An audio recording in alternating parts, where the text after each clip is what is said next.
그럼 시작해도 될까요? 네, 잠시만요.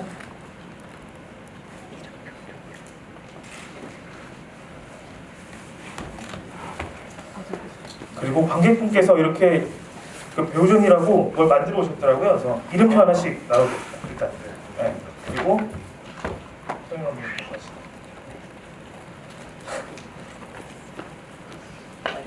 저 부끄러워서 달지는 못할 것 같아요. 발표하겠습니다. 네.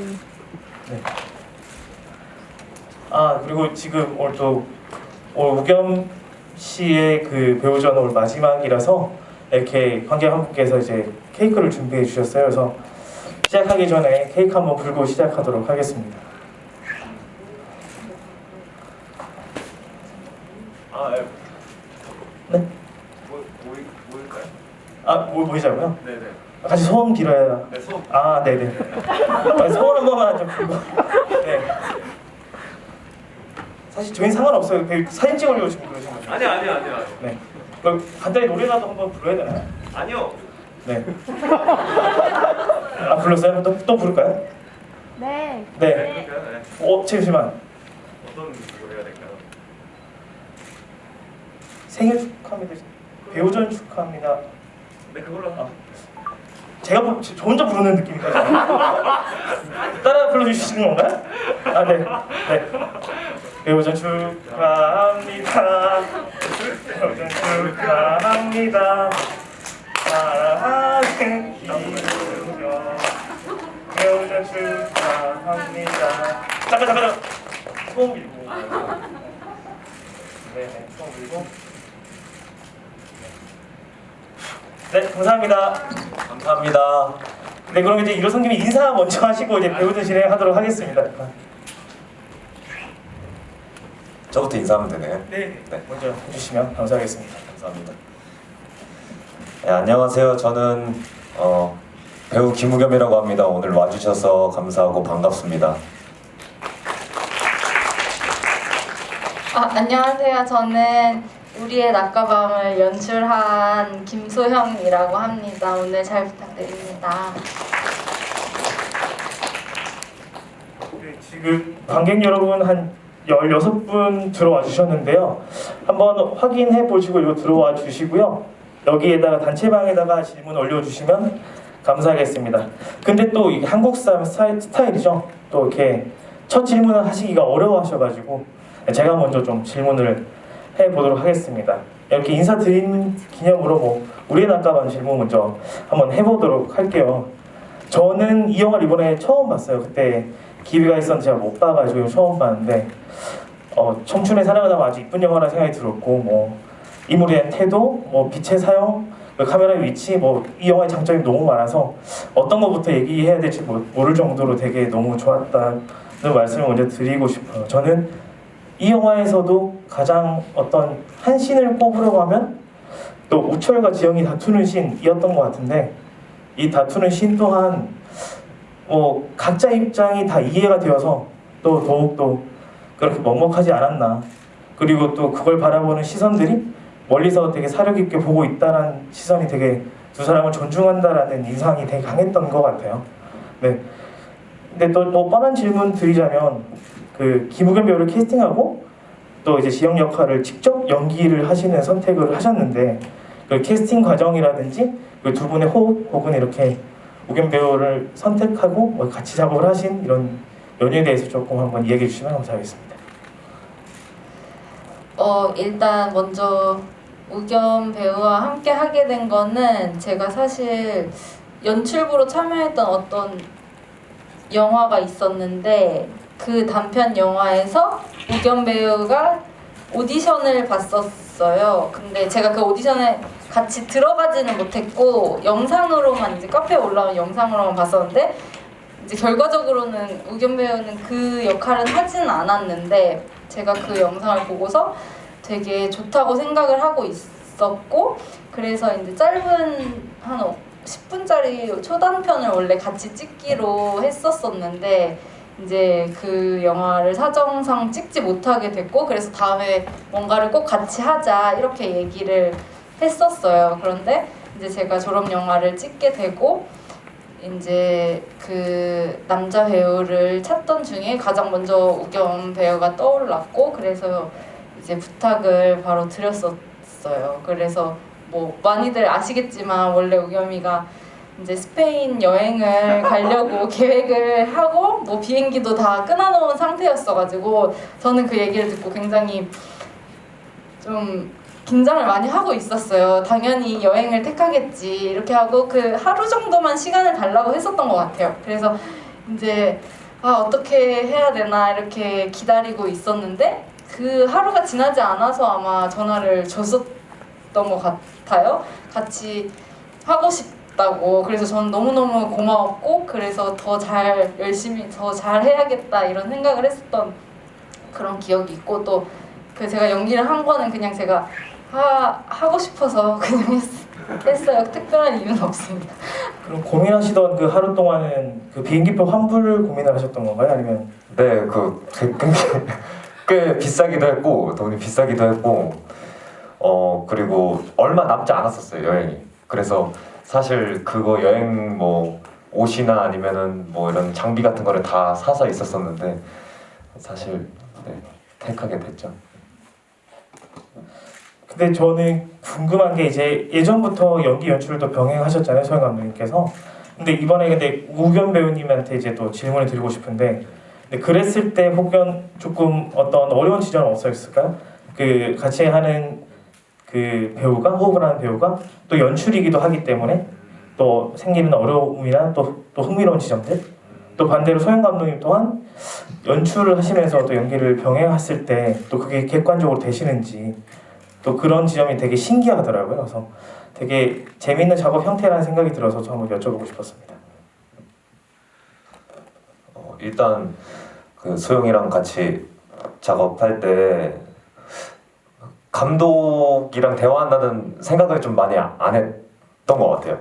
그러니까 소영이가 스탠스를 그렇게 촬영장에서나 아니면 준비했을 때 사실 그런 거를 모르겠어요. 저만의 생각일 수도 있는데 그런 스탠스를 지키려고 노력했던 것 같아요. 지나고 나서 생각하니까 뭔가 저한테 어떤 감독으로서 뭔가 이렇게 어떤 소통을 한다기보단 그냥 배우로서 소통하는 어떤 그런 느낌이 강했고 그래서 저도 뭔가 이 영화의 어떤 아이디어나 아니면 이 영화에 대한 생각을 얘기했을 때 뭔가 좀 느낌이 달랐던 것 같아요. 다른 작품들과는 뭔가 저는 감독님들한테 말할 때는 약간의 어떤 무서움을 가지고 얘기한다고 해야 되나? 좀 거절당하면 어떡하지? 아니면은 이게 내가 틀리면 어떡하지? 뭔가 이런 생각을 갖고 있었을 텐데 조금은 갖고 있을 텐데 뭔가 오히려 더 그냥 편하게 해줘서 뭔가 그런 그 소통의 지점에 있어서는 좀 더 다른 작업보다는 원활했던 것 같아요. 그게 좀 특별한 점이었던 것 같고 그러다가 가끔씩 촬영할 때 어느 지점에서 이렇게 좀 디렉팅을 하는 부분이 있었어요. 그 주로 제가 기억에 남는 거는 좀 우철이가 전체적으로 몸이나 어떤 그런 느낌 상태가 좀 지쳐 보였으면 좋겠다. 밤새 노동을 했으니까 그런 부분에 있어서 약간 그런 부분 말고는 딱히 그 소영 감독님이 어떤 다른 디렉팅이나 그런 건 안 됐던 것 같아요. 실제로 제빵도 배우셨었나요? 제가 듣기로는 감독님께서 예전에 제빵을 또 하셨었다라는 얘기를 들은 적이 있는데 어떻게 뭐 배우셨는지 좀 궁금하네요. 제가 빵집에서 일한 경험이 있어서 이렇게 썼는데 우겸이가 그때 이제 지인을 통해서 그 수업을 몇 번 받았던 것 같아요. 그 반죽을 약간 만지고 이런 거를 좀 익숙하게 하기 위해서 그래서 이렇게 공부를 해줬었던 기억이.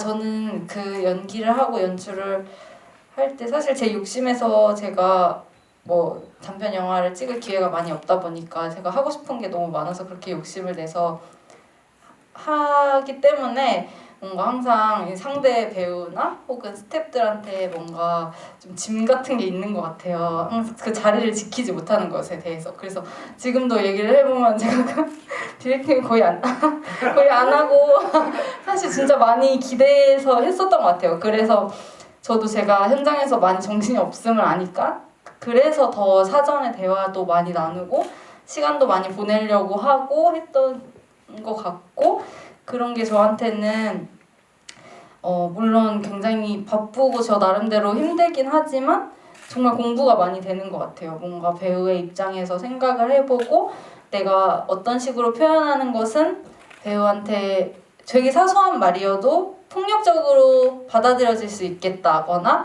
이런 것들을 좀 조심하게 되는 공부가 많이 된 것 같아요. 영화를 보면서 이제 배우 간의 호흡도 호흡이지만 굉장히 스텝과도 되게 호흡이 좋았겠구나, 현장 분위기가 되게 재밌었겠구나, 되게 친구 같은 분위기에서 되게 가족같이 찍었겠구나라는 생각이 좀 들었던, 영화에서도 그게 되게 드러나서 오히려 이 영화가 더 따뜻하게 느껴졌던 게 아닌가 이런 생각이 듭니다. 관객분께서 질문 주셨는데요. 아까 스페인 얘기에서 건너뛰어서 그러는데 갔다 오셨나요? 순례길을 가려고 하셨던. 네, 순례길을 갔다 오시지 않았어요? 아니 저는 그냥 놀러 갔다 왔습니다. 네. 놀러라도 네. 가고 싶은 어떤 어쨌든 너무 가고 싶었어요. 주변 사람들이 스페인 산티아고 얘기도 하고, 그리고 저한테는 약간 좀 힘든 시기가, 개인적으로 힘든 시기여서 좀 이렇게 좀 상황을 뭐 좀 이렇게 전복시키고 싶다, 뭐 아니면은 좀 다시 새로운 어떤 자극을 받고 싶다라는 마음에 준비했었었는데 결국에는 그 이후로 못 갔습니다. 네.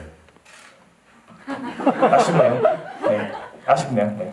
아쉽죠. 지금 당장이라도 가고 싶은데 코로나도 있고 그리고 돈도 부족하고 그러다 보니까 좀 만약에 간다면 바로 가고 싶어요. 왕성한 활동하시고 코로나 끝나면 또 기회가 있지 않을까 네. 또 이렇게 생각을 해봅니다. 지금 질문 주시는데요. 일단 우리 낮과밤을 먼저 시작했으니까 이 이야기 조금만 더 진행해보고 다른 질문으로 받도록 하겠습니다. 근데 저는 이 영화에서 가장 좀 특이하달까요? 되게 인상적인 부분은 다툼 이후에 이들이 화해하는 계기라든지 혹은 어떤 둘이 만남이 있지 않잖아요. 각자의 어떤 시퀀스가 진행되는데 전 그런 몽타주 씬들이 오히려 더 설득력이 있다는 생각이 좀 들었던 것 같아요. 각자 만나지 않더라도 각자 시간을 보내면서 또 스트레칭 할 때 그 씬, 몽타주 씬이 이제 충돌하면서 또 담배 피는 씬들이 또 충돌하면서 이들이 각자 다른 시간에 다른 공간에 있더라도 이들의 그 함께한 시간의 깊이, 관계 깊이가 좀 전달돼서 오히려 그 생일 파티 이후의 장면에도 조금 그런 납득이 좀 됐던 것 같아요. 혹시 그 씬을 연출하실 때 혹은 그 갈등 이후에 그리고 생일 파티 사이 장면에 대해서 배우와 감독 간에 어떤 대화들이 있었는지 좀 궁금합니다. 그 몽타주는 제가 정말 고민을 많이 했었어요. 그러니까 두 사람이 말씀하셨던 것처럼 뭔가 구체적인 계기? 두 사람이 화해하는 계기가 없는데 어떻게 두 사람이 웃으면서 같이 초를 불 수 있을까, 소원을 빌고. 그것들을 고민을 했을 때 저는 각자의 상황을 좀 이해를 해보는 게 필요하다고 생각을 했고 그게 먼저 손 내미는 사람이 있어야 된다고 생각을 했고 저는 그게 지영이라고 생각을 했었어요. 왜냐면 지영이도 나름대로 입장이 있지만 그 우철이가 어쨌든 밤에 노동을 하면서 그 피로함을 몸으로 느껴보지 않았을 거라고 생각을 해서 지영이가 그 시간을 좀 겪어보았으면 좋겠다고 생각을 했고 그걸 겪는 시간 동안 우철이도 지영이를 피했지만 만나고 싶지 않아서 피했지만 그 시간 동안 내내 지영이와의 관계에 대해서 생각을 했을 거라고 저는 생각을 해서 그 두 인물의 시간을 이제 병렬적으로 이제 배치를 했었고 그거에 대해서는 그 씬들을 그 몽타주 씬을 거의 몰아서 우겸이가 나온 장면을 몰아서 거의 첫 회차에 찍었었던 것 같아요. 빵집 장면이랑 이제 뭐 담배를 피거나 이런 장면들을. 근데 좀 제 기억으로는 좀 어려워했었던 것 같아요. 그 감정에 대해서. 근데 저도 사실 그 감정에 대해서 명확하게는 잘 모르겠더라고요. 그래서 조금 맡긴 부분이 있었어가지고 어떻게 생각하고 하셨는지 궁금하네요. 네, 말씀하세요.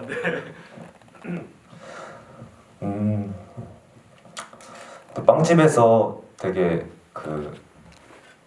되게 어려웠었던 건 사실인 것 같아요. 근데 그 류정호 배우님이라고 선배님이라고 그 저희 빵집에서 대장 있잖아요, 대장. 그 대장분이 저한테 그럼 너 쉬라, 너 야간에 하지 말고 그냥 주간에 나와라, 그렇게 하는 씬이 기억이 남는데, 그때 뭐랄까 뭔가 이렇게 머릿속으로 정리가 되거나 제 감정선이 정리가 되었다는 느낌보다는 그분이 너무 연기할 때 배려도 많이 해주시고 저한테 뭔가 좀 더 에너지를 주려고 했던 것 같아요. 그래서 뭐랄까 그때 되게 기분이 좋았어요. 제가 무언가를 해결했다기보다는 도움을 받아서 해결했다는 느낌이 좋았고, 그리고 저는 개인적으로 그 씬이 제 감정이나 그런 것들이 정확했다고 생각이 들었었어요. 그래서 그게 결국에는 잘 마무리가 됐던 것 같고, 네, 그랬던 것 같아요. 오히려 명확한 정답을 내리지 않고 찾아나간다는 태도가 오히려 좀 더 현명한 걸 수도 있다는 생각이 드는 것 같아요. 그렇기 때문에 오히려 각자의 입장에서 관객들도 각자 입장에서 조금 들어가서 해석할 여지들이 있지 않았나라는 생각이 좀 해봤습니다. 질문들을 보니까 오히려 공간에 대한 질문들이 꽤 많아요. 이 공간이 아마 봉은동 아파트죠, 그죠? 네. 그 공간에 대한 질문이 있는데요. 영화 너무 잘 봤습니다. 제가 읽어드릴게요. 영화 너무 잘 봤습니다. 먼저 김소영 감독님께 질문 드리고 싶습니다. 감독님의 전작인 선화의 근원과 함께 우리 낮과 밤을 보면 공간의 활용이 흥미로워 보이는데 특히 공간을 좀 더 좁게 표현한 연출이 그렇습니다. 부엌에서 드레스룸을 찍는 촬영 위치가 좁은 공간 안에 있는 두 사람의 상황을 잘 보여준다고 생각했는데 이 구도는 어떤 의도로 결정하시는지, 그리고 공간에 대해서 어떻게 생각하시는지 여쭙고 싶습니다 라고 말씀을 하시네요. 그리고 이제 이 영화에서 낮과 밤이라는 요소가 또 흥미롭다고 또 말씀해 주십니다. 네.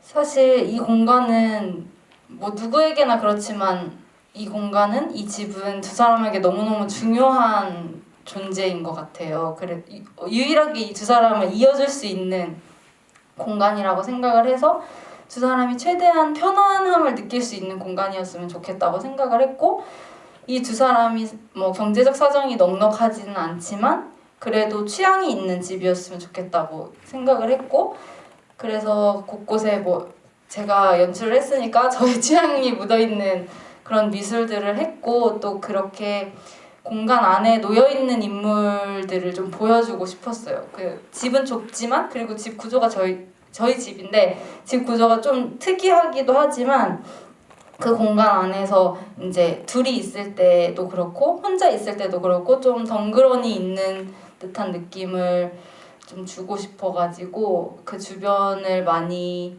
그러니까 인물한테 너무 가까이 다가가지 않고 공간 속에 있는 것 같은 느낌을 많이 표현을 했었고, 그래서 이제 벽이나 이런 곳에도 미술에도 많이 신경을 썼었던 기억이 있어요. 그래서 저한테는, 그러니까 저는 지금 대전에서 태어나서 대전에서 살다가 좀 어쩌다가 서울 생활을 하고 있는데 집이라는 것이 저한테 너무너무 중요한 공간인 것 같아요. 제가 유일하게 쉴 수 있고 저한테 그 의미가 너무너무 커서 저한테는 항상 그 공간이 되게 중요하게 작용을 하는 것 같고, 그래서 영화를 찍을 때도 그렇게 되는 것 같아요.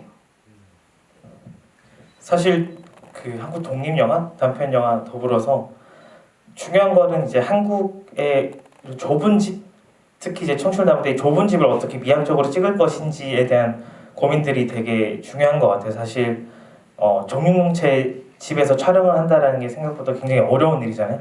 어떤 면에서 찍더라도 되게 납작하게 나오기 때문에.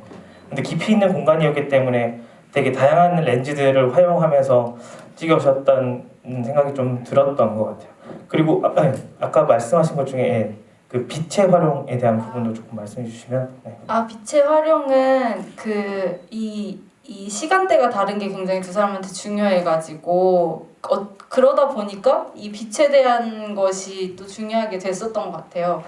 저는 낮에 햇빛 쬐는 걸 엄청 좋아하는데, 그리고 이 햇빛을 쬐는 게 엄청 사람한테 중요하다고 생각을 하는데 이제 두 사람 다 그게 좀 어려운 상황이고, 심지어 우철이한테는 그게 잠을 방해하는 요소가 되기도 하고, 그렇기 때문에 그거를 좀 더 보이게 시각적으로 표현을 하면은 좀 더 의미를 전달하기가 좋지 않을까 뭐 그런 생각을 했었던 것 같아요. 그리고 제가 공간에 대해서 막 그런 얘기를 좀 우겸이랑도 사전에 준비하면서 많이 했었어가지고 저희 집에서 리딩도 많이 하고 그리고 그 싸우는 씬은 거의 같이 대사를 다시 한번 썼었던 것 같고 제가 시나리오를 쓸 때 그러면서 그 싸우는 씬에 대한 대화를 막 하다가 이제 저희 집에서 리딩을 하다가 제가 출근을 해야 돼가지고 나가야 되는데 이제 우겸이가 저희 집에 조금 더 있다가 가겠다고 그래서 우겸이도 되게 그 공간에 친숙해지기 위해 노력을 좀 많이 해줬었던 기억이 있어요. 치열하다면 치열하다고 생각할 수 있고 또 소름 돋으면 또 소름 돋다고 생각할 수도 있을 거예요. 근데 혹시 영화 그 배우님과 대화하거나 혹은 영틀적으로 또 이 영화의 레퍼런스가 또 있었을까요? 저는 이 영화를 준비하면서 허우샤오시엔 감독의 연연풍진을 많이 봤고요. 그 연연풍진에서 이제 노동하는 현장을 묘사하는 방식 같은 거를 많이 참고했고 또 이제 미술은 굉장히 부끄럽지만 또 에드워드 양 감독의 하나 그리고들을 또 많이 참고를 했습니다. 대만의 아트하우스 영화들을 많이 저는 말씀하시니까 그런 것 같은데 생각해보면 저는 개인적으로는 장건재 감독님 잠 못 드는 밤이 되게 많이 생각나더라고요. 스타일은 굉장히 다른데 되게 정제된 스타일에 오히려 그 두 사람이 결혼하기 전 이야기면 이러지 않았을까? 라는 혼자만의 그런 굉장히 그냥 혼자 보면 재밌었던 이런 일들이 있었습니다. 또 질문을 해주셨는데요. 네, 이런 질문을 해주셨습니다. 그래서 우철과 지영이 이제 이후에는 어떻게 지내고 있을지 어떻게 생각하시는지 이제 각자 이제 감독님 그리고 이제 우겸 배우님의 이야기를 좀 듣고 싶다고 하시네요.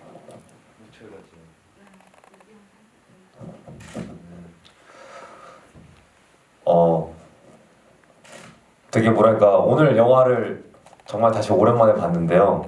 저기 앉아서 정말 뭐랄까 지영이가 뭔가 좀 10배는 100배는 훨씬 더 나은 것 같더라고요. 왜냐면 뭐랄까 좀 더 애 같은 것 같아요. 좀 더 지영이가 성숙하고 그리고 항상 무언가를 리드하는 사람이라고 오늘 보니까 느껴지더라고요. 뭐 어쨌든 씨앗은 그 아까 화해에 대해서 얘기를 했는데 어떤 특별한 어떤 사건이나 그런 거 없이 그런 계기 없이 싸움을 풀어졌는데 근데 저는 어떻게 오늘 영화를 보면서 이해가 됐냐면 그 저기 누구냐 마사지 샵의 사장님인가요? 매니저님인가? 매니저님이 선물 주면서 그 지영이랑 같이 밥을 먹는데 뭔가 그런 어떤 엄청 긍정적이고 아주 자그맣지만 긍정적인 기운을 먼저 지영이한테 줬던 것 같아요. 그리고 저는 지영이가 그렇게 느꼈던 것 같고 그래서 우철이는 모르겠죠. 지영이가 밤을 샜거나 아니면 뭐 같이 밤을 새려고 하는 그런 노력을 했는지 그건 모르겠지만 어쨌든 그 케이크나 아니면은 그 차린 상을 보면은 되게 뭐랄까 풀릴 수밖에 없고 오히려 내가 참 못났구나라는 생각이 들지 않을까라는 생각이 들 정도로 우철이는 훨씬 더 지영이보다 좀 더 용기가 없고 성숙하지 못한다는 생각이 들었어요. 그리고 전체적으로 봤을 때 그냥 오늘 모든 영화를 보니까 약간 저의 모습들의 어떤 인물들이 하나하나씩 다 있는 것 같더라고요.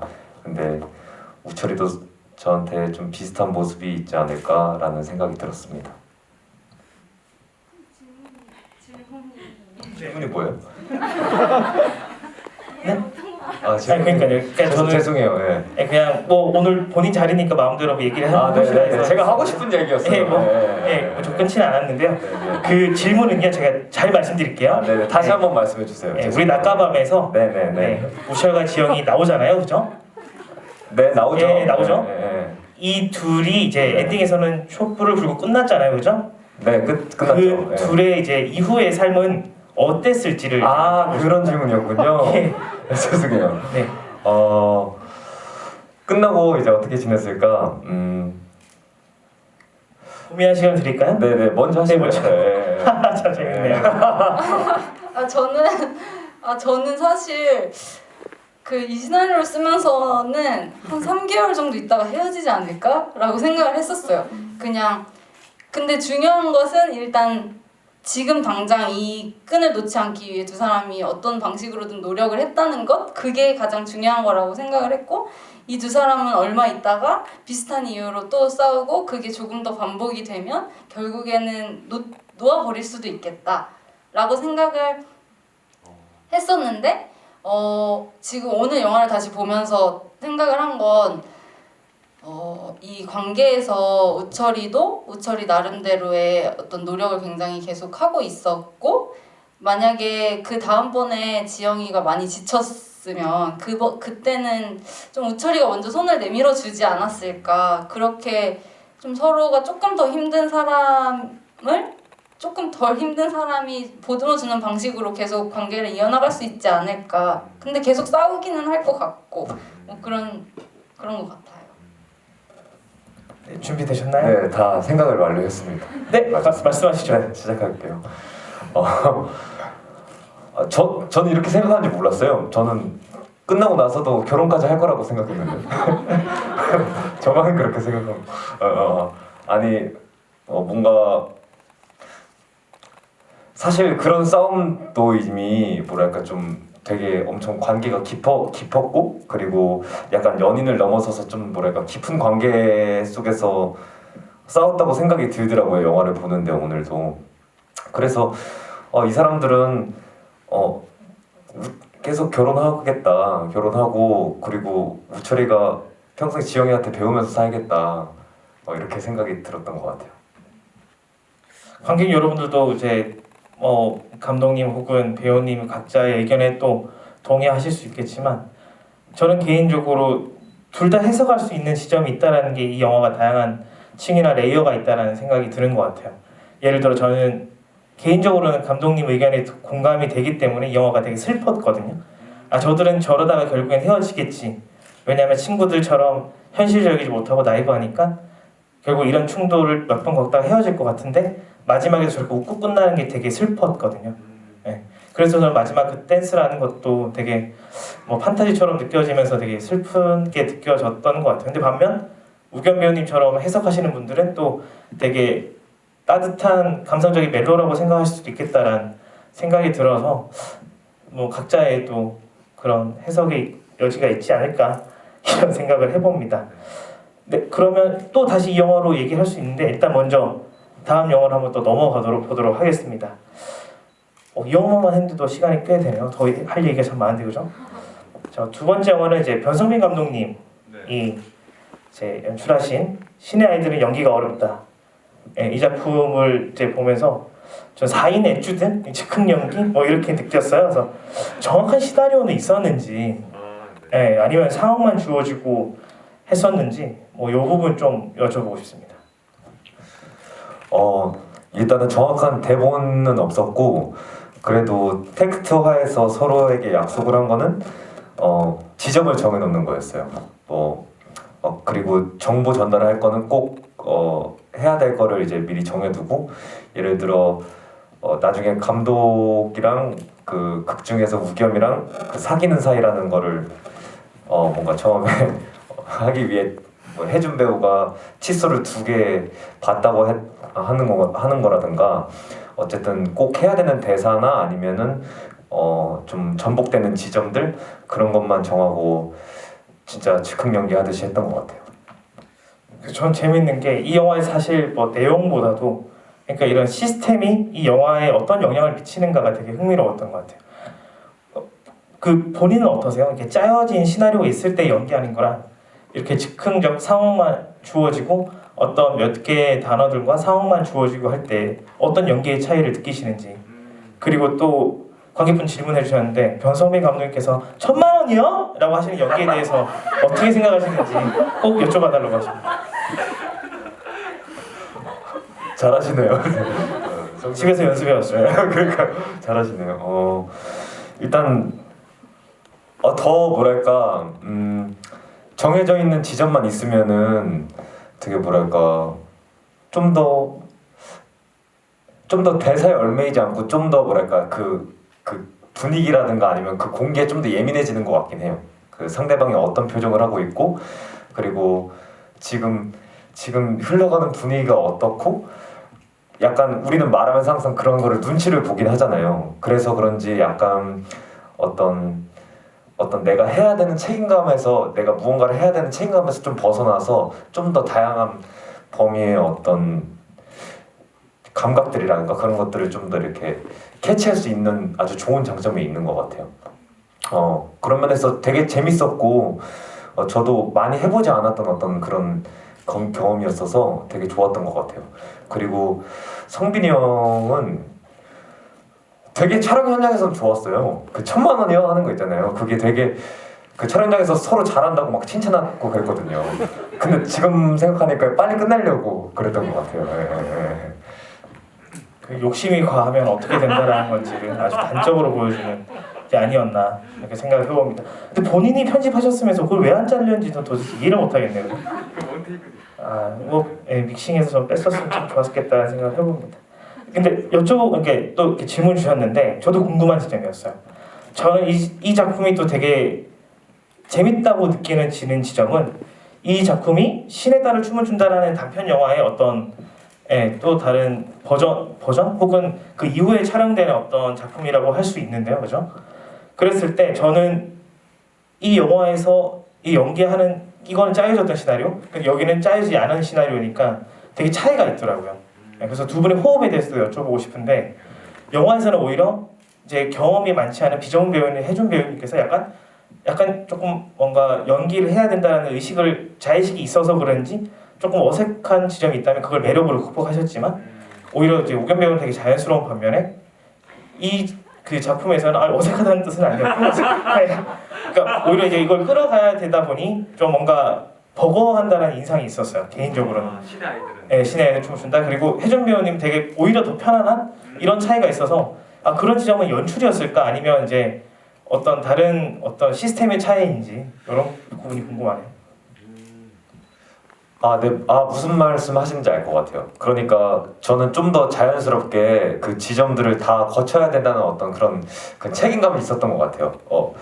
성빈이 형이 뭐 우겸아 너가 여기서 꼭 이거 해줘야 된다. 안 그러면 다시 가야 돼. 그리고 이런 식으로 얘기한다든가 아니면은 이거를 꼭 짚어주지 않으면은 다음에 이런 것들이 아마 뭐 무용지물이 될 거야 이런 식으로 얘기할 때 약간 저는 그런 부분들을 좀 더 이렇게 살리고 싶었고 그리고 좀 더 뭐랄까 자연스럽다기보다는 좀 더 이렇게 좀 극단적으로 가고 싶은 마음도 있었어요. 그랬습니다. 네. 또 질문을 주셨는데요. 실제로 연기 과외도 하시는지 궁금하다고 하시면서요. 너무 능청스럽고 재미있다고 하십니다. 그리고 최혜준 배우가 이제 실제로 처음이셨던 걸로 아는데 촬영하면서 연기에 도움을 주신 일화가 있는지 또 뭐 재밌는 에피소드도 많았을 것 같은데 그 지점도 좀 궁금하네요.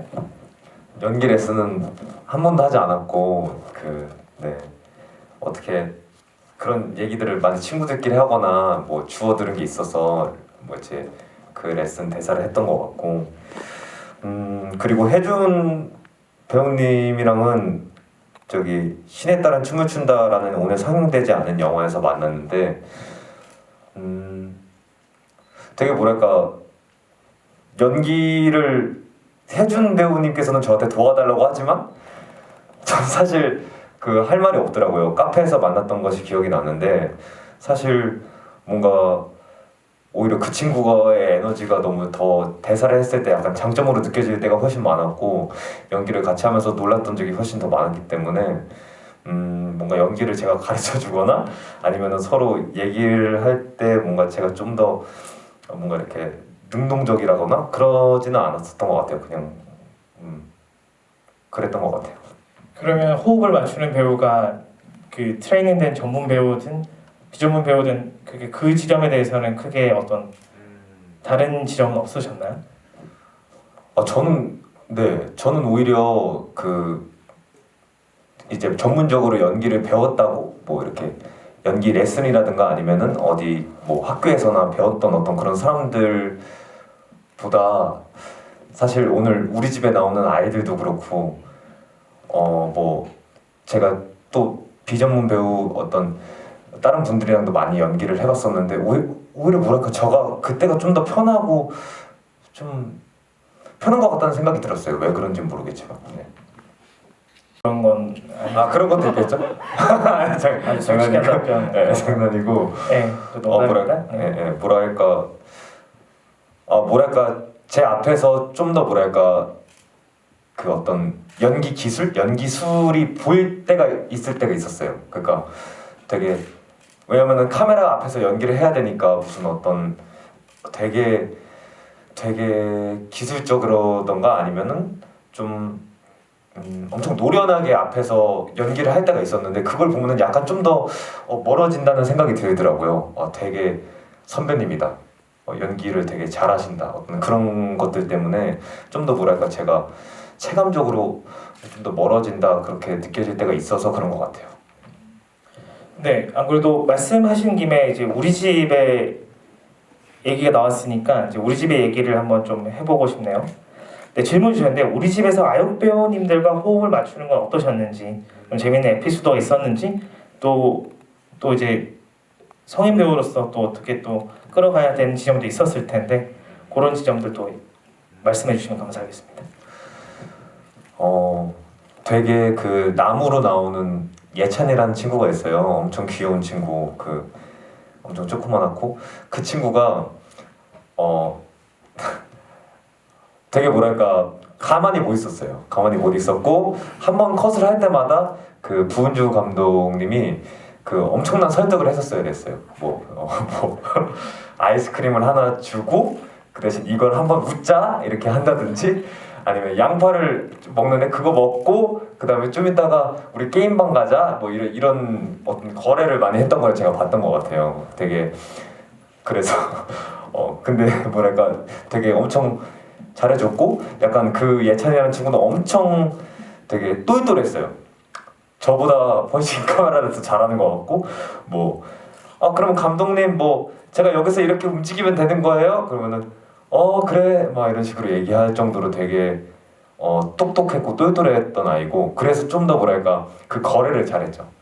예를 들어 이번 한 번 하면은 다음엔 2개, 3개 이렇게 올리면서 되게 똘똘했던 친구였던 것 같아요. 그리고 그 남경이로 나온 그 여자의 그 친구는 되게 뭐랄까 약간 캐릭터랑 진짜 실제 성격이랑 약간 비슷한 것 같아요. 되게 뭐랄까 되게 진중한 면도 있고 좀 기본적으로 낯을 많이 가리지만 그 촬영 현장 내내 약간 좀 그 친구가 되게 눈이 갔던 걸로 기억해요. 되게 뭐랄까 뭔가 좀 어린애답지 않게 어떤 에너지가 있고라는 어떤 그런 느낌들을 받았던 것 같아요.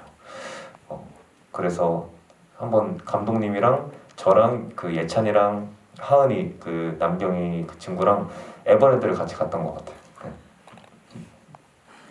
저는 우리 집에서 흥미로웠던 지점은 종성 역할도 되게 양가적인 감정이 있잖아요. 이 아이들에 대해서 조금 뭔가 챙겨주고 싶다는 생각도 들면서 그리고 나 혼자 책임지지 못하기 때문에 되게 어떤 책임지고 싶지 않다라는 지점도 있는데 저는 그 지점이 가장 섬뜩하게 느껴졌던 장면이 사실 면접 보러 가면서 아이들한테 알았어 이따 봐 금방 올게 라고 할 때 되게 평소보다 과하게 밝은 모습이더라고요. 마치 이제 아이들 버리는 엄마가 짜장면 먹으러 가자고 하는 것처럼 그냥 그런 이제 모습처럼 이게 뭔가 뒤에 있지 않을까 하는 이제 그런 좀 싸한 느낌. 그리고 그렇지만 그게 정말 아이들한테 정말 선물을 사 주려고 했던 것 또한 진심이기도 하잖아요. 그 선택이 저는 어떤 되게 영화적으로 되게 중요한 모멘텀이라는 생각이 들었는데 그 장면에 대해서 한번 좀 얘기를 해보고 싶네요. 면접 보러 갈 때 그렇게 환하게 웃었던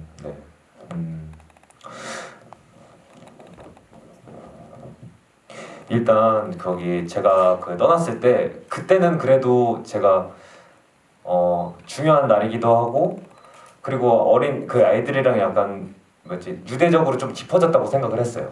그래서 싸하게 느껴졌다면 그럴 수도 있는데 저는 그때 연기를 했었을 때나 아니면 시나리오를 봤었을 때도 좀 뭐랄까 그 뒤에 일은 생각을 못했다고 생각을 했고 그리고 저한테 그 경찰차가 오잖아요. 근데 그 경찰차가 저희 집 앞까지 들이닥쳤다고 그게 오늘일 거라고 생각하진 않았던 것 같아요. 그래서 그거는 저로 하여금은 좀 뭐랄까 순수한 미소였지 않았나? 네. 왜 웃으시죠? 예. 좀 악이 없는 어떤 진짜 그냥 애들의 장난을 받아주는 그런 종석의 모습이지 않았을까라고 생각했어요. 어떤 하얀 거짓말이라고 하죠, 그죠? 그러니까 애들이 결국에는 따로따로 입양 갈지 다 모른다는 걸 알고 있지만 아이들한테는 그걸 말하지 못하잖아요. 그래서 그런 지점을 숨기고 있는데도 애들한테 이제 선물을 사온다는 지점이 되게 이 사람이 위선적인 사람인지 아니면 어떤지 되게 판단하기 어려운 지점이 좀 있어서 그런 지점이 또 있었던 것 같습니다. 전 또 비슷하게 고백의 작품에서도 어떤 섬뜩한 장면을 느꼈던 것 같아요. 그러니까 영화도 스타일이 다르지만 김우겸 배우는 꼭 한 장면 한 순간은 꼭 챙겨가는구나. 사실 저는 단편 영화에서 그런 한 순간만 챙기면 되게 좋은 영화라고 생각을 하거든요. 그러니까 이 정연의 캐릭터 역시 이제 자신이 의도하지 않았지만 이제 그 돈을 자기가 가지고 있는 상황이었던 거고 자신의 이제 불찰로 인해서 일이 커져버린 상황이잖아요. 그거를 인정하기도 할 수도 없는 그런 상황인데 그래서 이제 영훈이 뒤져보자 가방 뒤져보자 할 때 그 호재가 이제 다투어버리잖아요. 그래서 이제 선생님께서 너희 왜 이래 혼나고 있는데 그 정연 역할이 이제 고민을 하다가 양호실에 가면서 선생님한테 선생님 저 양호실에라고 보통 말하면 저는 우물쭈물하거나 친구들한테 미안해서 조심스럽게 말할 줄 알았는데 되게 환하게 웃으면서 예, 양호실에라고 하더라고요. 전 그 순간에 이 주인공이 되게 엄친아 같은 캐릭터일 줄 알았는데 되게 섬뜩하구나. 진짜 약간 소시오패스 같은 느낌도 있을 수도 있겠구나. 저는 그렇게 이제 생각을 했거든요. 그래서 그 순간 오히려 인물의 레이어가 되게 넓어진다라는 생각이었어요. 그러니까 마냥 착할 줄만 알았던 그 주인공이었는데 그런 게 아니라 이 사람은 자신이 살기 위해 누구도 또 그럴 사람일 수도 있겠다. 자기 때문에 친구들이 싸웠는데 그 순간에 그냥 선생님한테 그러니까 난 아무 잘못이 없어요를 보여주는 게 더 중요한 사람이었나? 그래서 저는 그 선택을 할 때 어떤 선택이었는지 굉장히 좀 궁금했었습니다.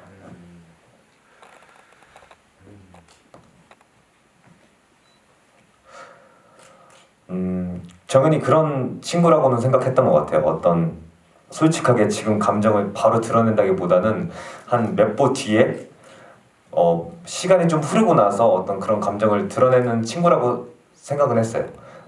그 반장이란 위치상도 그렇고 그래서 그런지 뭔가 제 진심이나 아니면 그런 것들을 지금 당장 드러낸다는 친구보다는 그냥 좀 뭐랄까 좀 더 머리가 많이 움직이는 친구라고 생각했던 것 같아요. 그래서 그 전신에 그 전컷에 제가 그때 넘어졌을 때 다친 상처를 보거든요. 근데 저는 그렇게 생각했던 것 같아요. 그 상처를 만지작거리면서 저 선생님한테 내가 지금 저걸 엿들 수 있는 어떤 그런 구실을 만들어내야겠다라고 생각했기 때문에 자연스럽게 손을 펼치면서 웃었던 거 아닐까? 오히려 더 그 흉터를 더 보여주고 좀 더 당당할 수 있었던 거 아닌가 생각이 들었어요. 되게 내 작품 중에서 이제 우겨에서 되게 레이어를 되게 다양하게 보여줄 수 있는 그 어떤 캐릭터라는 생각이 들어서 그리고 또 그 우겸 배우의 선한 마스크와는 좀 다른 좀 다양한 사람의 그 다양한 캐릭터를 조금 보여줄 수 있어서 좀 흥미로운 지점이 있지 않았나라는 생각을 합니다. 그런데 그 중간에 그 쇼컷을 한 영이라는 친구와 이제 양호실이죠? 양호실에서 만나는 장면이 있는데 약간 둘이 로맨스 기류가 있잖아요. 근데 이제 그 친구와는 이제 원래는 어떤 관계였는지 또 설정을 할 때는 그리고 또 그 친구에게 어떤 뭐랄까 덤터기라고 할까요? 라고 하는 선택에 있어서 뭐 어떤 걸 표현하고 싶으셨는지 좀 궁금하네요.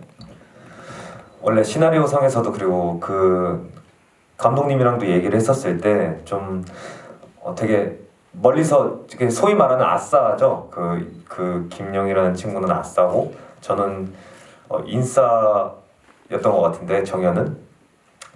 근데 거기서 정현이 멀리서 약간 그 소외되지만 좀 호감이 가는 어떤 그 김영이라는 친구한테 계속 시선을 뺏겼을 거라고 생각을 했었어요.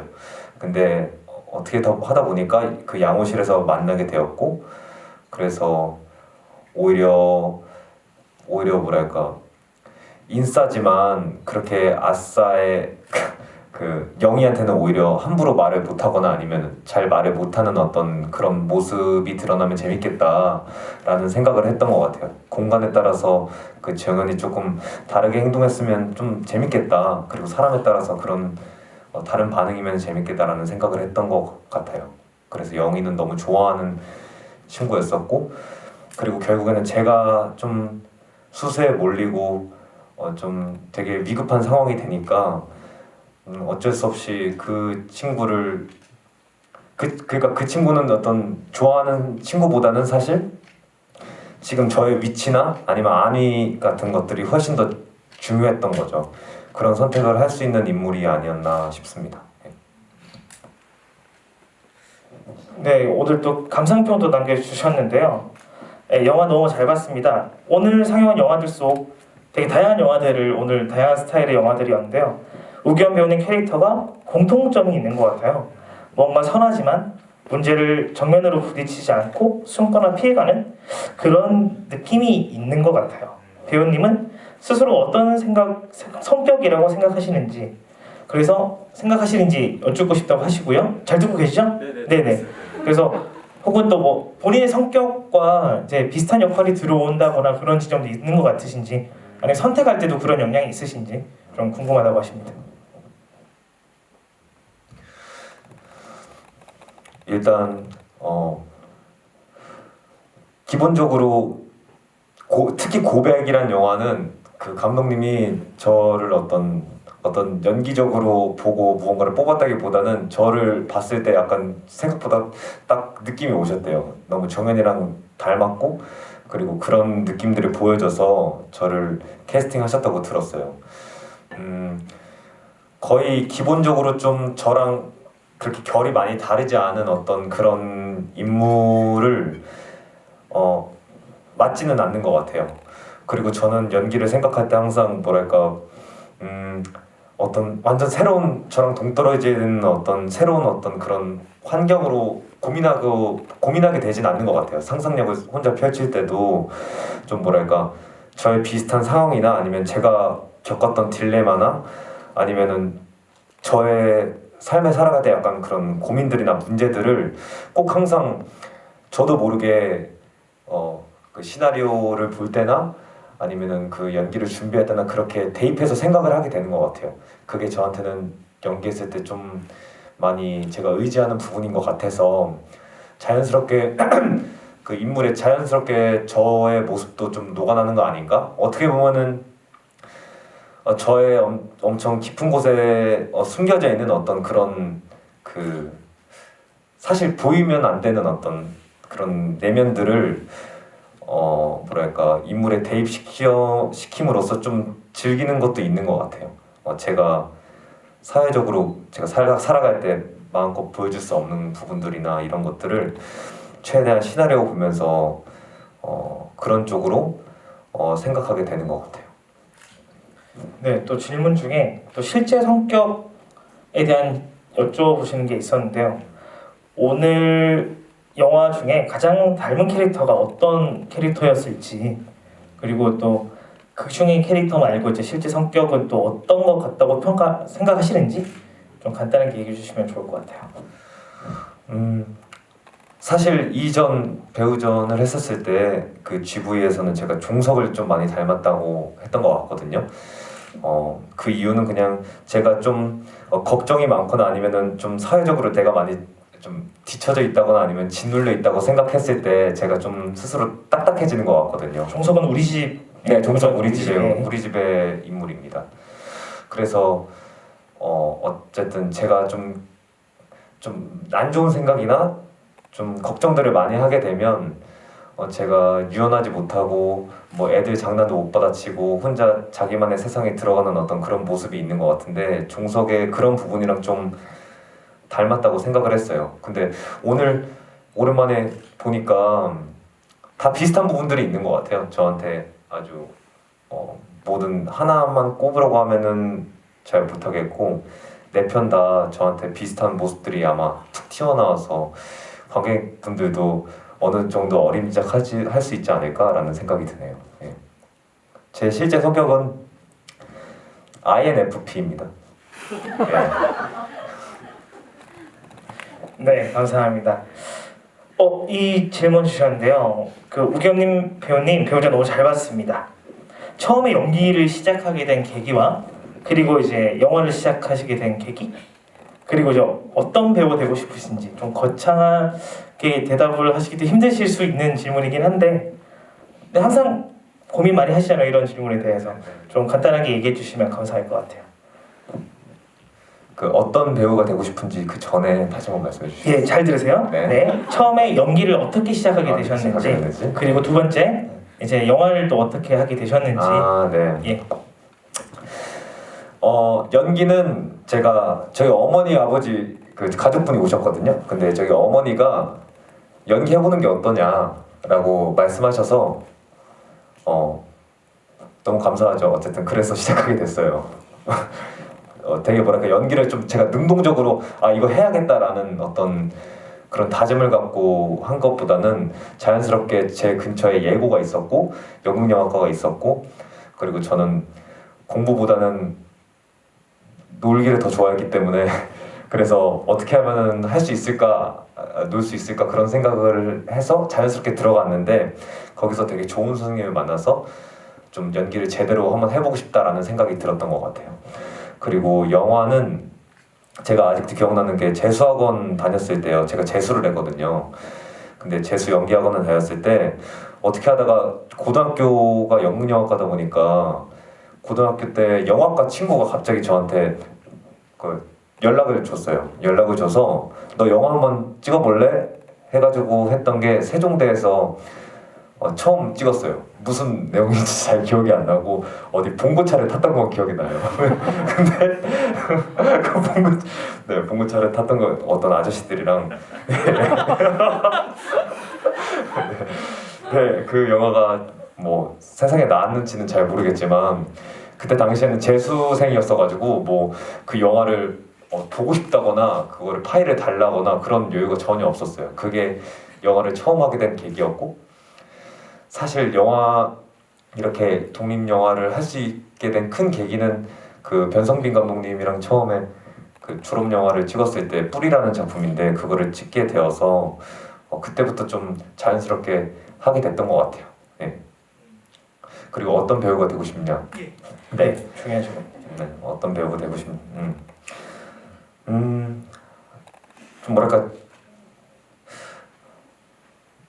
좀 많이 변화하는 어떤 그런 배우가 되고 싶어요. 사실 제가 지금 제가 느껴지는 거는 저만의 시선으로 좀 작품을 보거나 혹은 인물을 보거나 그렇게 연기를 하는 것 같아요. 근데 제가 갖고 있는 어떤 그런 시선이나 이런 것들을 때로는 좀 과감하게 의심하기도 하고 그리고 버리기도 하면서 좀 뭐랄까 제 나름대로의 연기하는 흥미를 계속 스스로 만들 수 있는 어떤 그런 배우가 되고 싶어요. 어떤 외부에서 어떤 배우로 보여진다기보다는 제가 어디서 하든 뭐 어떤 매체를 통해서 하든 아니면 무대에서든 제가 좋아하는 흥미를 계속 찾을 수 있는 어떤 그런 배우가 됐으면 좋겠습니다. 많은 작품 하고 싶다는 말씀으로 좀 이해가. 네, 맞습니다. 네. 사실 질문 중에 이게 핵심인 것 같아요. 오늘 패션에 대해서 어떻게 생각하시는지라는 질문이 들어왔는데요. 네, 어떤 컨셉이신지 오늘 얘기를 해주셨으면. 오늘 그 마지막이어서 오늘 배우전 마지막이어서 좀 저는 원래 이렇게 잘 입지 않아요. 되게 뭐랄까 되게 청바지에다가 미국 대학생처럼 입으시죠. 예, 미국 대학생처럼 입는데 되게 뭐랄까 오늘은 좀 뭐랄까 마지막이다 보니까 좀 차려입고 싶었어요. 제 나름대로 뭔가 차려입고 싶었고 그리고 뭔가 감사 인사도 표현하고 싶었고 그래서 옷을 좀 이렇게 제 나름대로는 차려입었는데 어떻게 보실지 모르겠지만 그게 질문인가요? 어떻게 옷을 그게 제일 중요한 질문입니다. 아 중요한 질문이에요. 네. 그 감사하다는 어떤 표현으로 제가 이렇게 입고 왔습니다. 예. 네, 알겠습니다. 이거는 그 배우님뿐만 아니라 감독님한테도 여쭤보고 싶은데요. 뭐 오늘 영화가 되게 다양한 장르의 영화였잖아요. 그래서 우겸 배우님은 혹시 이제 어떤 장르 혹은 어떤 캐릭터를 하고 싶으신지 또 여쭤보고 싶고, 이게 똑같이 이제 소영 감독님도 어떤 장르 혹은 어떤 작품을 연출 혹은 또 이제 연기하고 싶으신지 한번 간단하게 얘기해 주시면 또 감사할 것 같아요.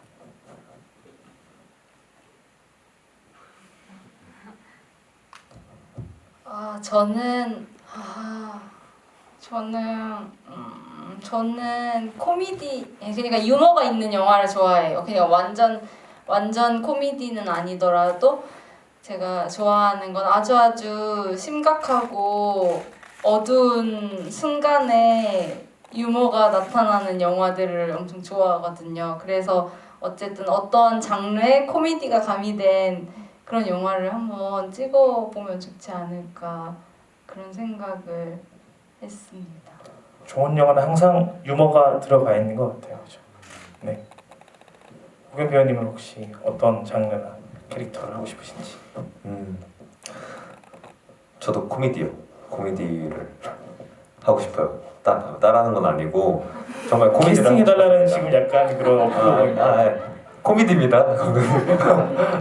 아니 근데 그런 생각을 했어요. 뭔가 좀 저도 일상생활에서 좀 웃기거나 그런 호흡들이 있는데 그런 것들을 어떻게 하면은 좀 카메라 앞이나 영화 속에서 잘 녹여낼 수 있을까, 그리고 그거를 한번 표출해보고 싶다, 그런 요구가 있는 것 같아요. 그래서 코미디라는 장르를 해보고 싶습니다.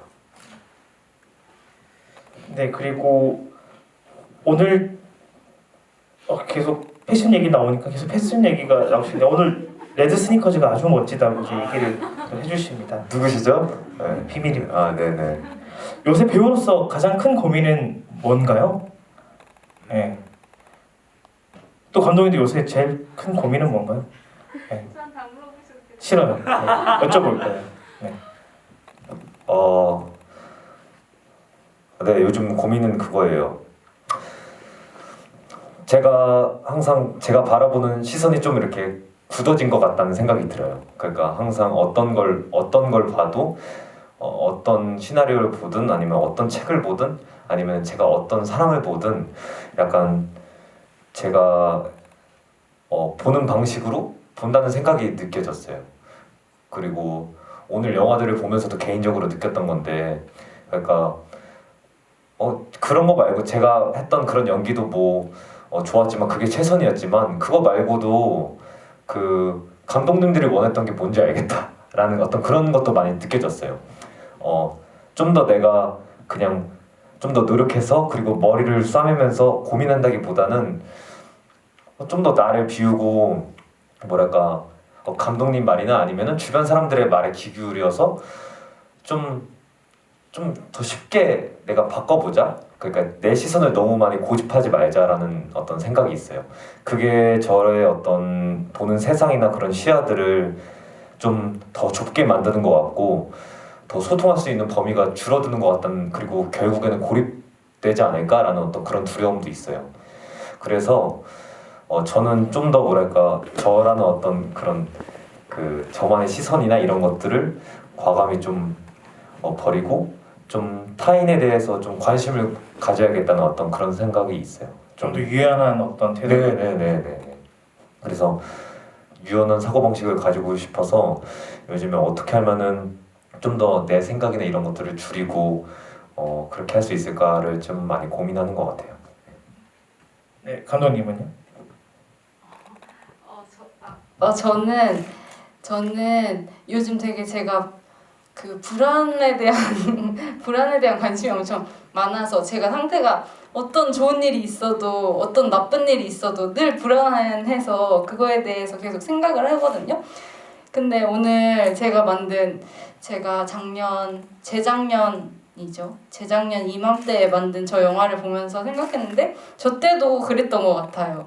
그러니까 근데 저 때도 굉장히 불안했는데 저 때는 그거에 대한 답을 사랑이라고 생각을 했었던 것 같아요. 근데 지금은 그 답을 찾지 못해서 되게 엄청 고민이 많거든요. 어떻게 이 불안을 떨칠 수 있을까. 근데 그 영화를 만들었던 때가 막 떠오르면서 생각을 하니까 막 그때 우겸이랑 만나서 얘기도 하고 그거 영화를 만들려고 고민을 하고 그리고 이 두 사람에게 사랑이란 게 어떤 의미일까 그리고 삶에 있어서 사랑이란 게 어떤 의미일까 이런 것들을 막 고민했던 그때가 막 떠오르면서 아 지금 이 불안에 대한 고민을 아마 평생 안고 살아갈 텐데 약간 그런 생각도 또 들지만 이렇게 계속 영화를 만들면서 조금씩 답을 그게 순간적일지라도 찾아가는 삶을 살아야겠다 갑자기 그런 다짐을 했고 그 영화의 마지막에 나오는 그 노래가 정말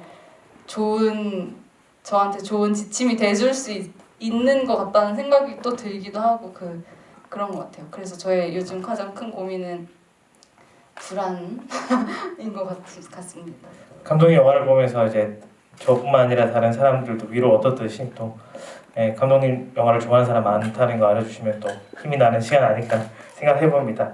아쉽지만 또 시간이 다 돼가지고요. 이제 마지막으로 그리고 우겸 배우님 마지막 소감 그리고 차기작 소식 전해주시고요. 감독님 똑같이 이제 그 소감이랑 차기작 소식 그리고 차기작에 혹시 김우겸 배우도 나오는지 꼭 질문해달라고 하셔가지고요.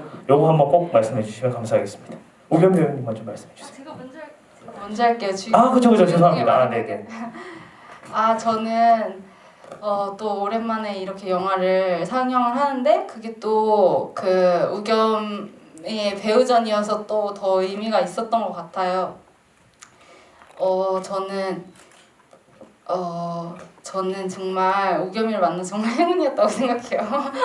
왜냐면 정말로 되게 아까 우겸이도 말을 했지만 정말 친구처럼 굉장히 편안하게 해줬고 그리고 또 이 영화에 되게 진심을 담아줬다고 저는 생각을 하고 뭔가 제가 저 혼자 고민해야 될 것들을 또 같이 고민해주고 뭐 그런 것들이 굉장히 고마웠고 그리고 작년에 같이 막 상을 타고 엄청 좋은 일이 막 많으면서 저는 되게 저를 돌보기에 엄청 바빴거든요. 그게 되게 좋은 일인데도 그걸 감당하는 게 되게 어렵더라고요. 근데 그렇게 한 해를 약간 보내고 나서 지금 생각을 해보니까 우겸이도 우겸이 나름대로 또 그런 시간을 보내지 않았을까 이런 생각이 또 들면서 그때 좀 필요할 때는 이렇게 불러가지고 일 시켰으면서 이렇게 또 뭔가 또 좋게 그 서로에 대한 고민을 나눌 수 있었던 시기에 제가 좀 그렇게 먼저 하지 못했던 거에 대한 좀 미안함도 좀 있고 그리고 우겸이가 아까 말했지만 제가 생각하는 우겸이는 정말로 유연하고 사람에 관심도 많고 또 정도 많고 진짜 열심히 하고 또 잘하는 사람이라고 생각하거든요. 그래서 늘 응원을 하고 있다고 얘기를 꼭 해주고 싶고 그리고 저는 차기작 계획이 지금 없고요. 근데 만약에 하게 되면은 어떤 역할로든 꼭 우겸이랑 같이 해보고 싶습니다. 없다고 말씀하신 거 보니까 비밀인 것 같습니다. 그런 것 같네요. 저는 제가 사실 너무 감사해서 좀 써온 게 있어요. 그걸 읽어도 될까요? 네. 네. 이거 좀 울지 마세요. 울진 않아요. 울진 않는데 약간 오글거릴 수도 있는데 그래서 견뎌주세요. 뭔가 너무나 당연하게 4월 한 달 동안 배우전을 4차례 동안 해왔는데요. 마지막 주가 되니까 새삼스럽게도 너무 고맙더라고요. 여기 계신 분들도 뭐 크던 작던 어떤 노력을 가지고 이곳에 온 것일 것이고 지금 이렇게 제 옆에 자리를 지켜주시는 뭐 오종민 감독님이랑 김용소영 감독님도 저를 도와주는 마음으로 왔을 것이고 또 이렇게 이 자리를 만들어주신 민지현 대표님도 뭔가 좀 오렌지 필름에서도 뭔가 준비해주시는 노력이 있었을 거 아니에요. 그래서 그냥 모르겠어요. 문득 새삼스럽게 너무 감사하다는 어떤 감정을 받은 것 같아요. 그래서요 뭔가 이번 계기로 이왕 이렇게 된 거 좀 앞으로 더 빚지고 살려고요.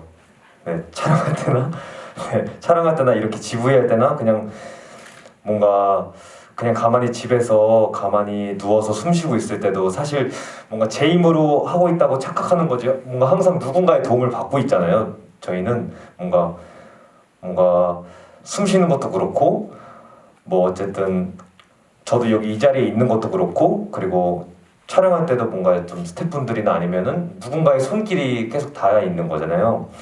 그래서 뭔가 앞으로 작업할 때 뭔가 살아갈 때도 제가 이렇게 배우전 했었을 때 도움을 받았던 것처럼 그냥 시원하게 도움을 받으려고 노력할 거고, 그리고 뭔가 거기에 고마운 마음을 표현할 줄도 알고 또 좀 감사한 마음으로 빚질 줄도 알아야 된다고 생각해요. 그래서 저는 이 배우전을 통해서 좀 뭐랄까, 저도 누군가의 도움이 된다면은 좀 도움을 주고, 그리고 도움을 받을 때도 좀 세련되게 받아보려고요. 그래서 서로 돕고 돕는 어떤 그런 어떤 굴레라고 해야 되나, 그런 거에 좀 익숙해지려고 해요. 그래서 여기 여러모로 좀 와주신 분들한테 감사하다는 말씀을 듣고 싶어요. 감사합니다. 네, 끝입니다. 네. 네. 오늘 네 작품 다 보셨고요. 저도 개인적으로 배우가 제일 중요한 건 뭐 연기도 연기지만 매력이라고 생각하거든요. 근데 제가 뭐 알고 작업했던 우겸 배우는 되게 매력 넘치는 사람이기 때문에 지금 또 좋은 평가를 받고 있고, 또 좋은 작품 더 만나서 앞으로 더 승승장구할 거라고 생각합니다. 그리고 마지막으로 저는 꼭 우겸 배우님을 낳아주신 부모님께 박수 한번 꼭 드리고 싶다는 얘기가. 감사해요. 사랑해요. 네, 오늘 김우겸 배우 전 이렇게 마치도록 하겠습니다. 고생하셨습니다. 감사합니다. 감사합니다.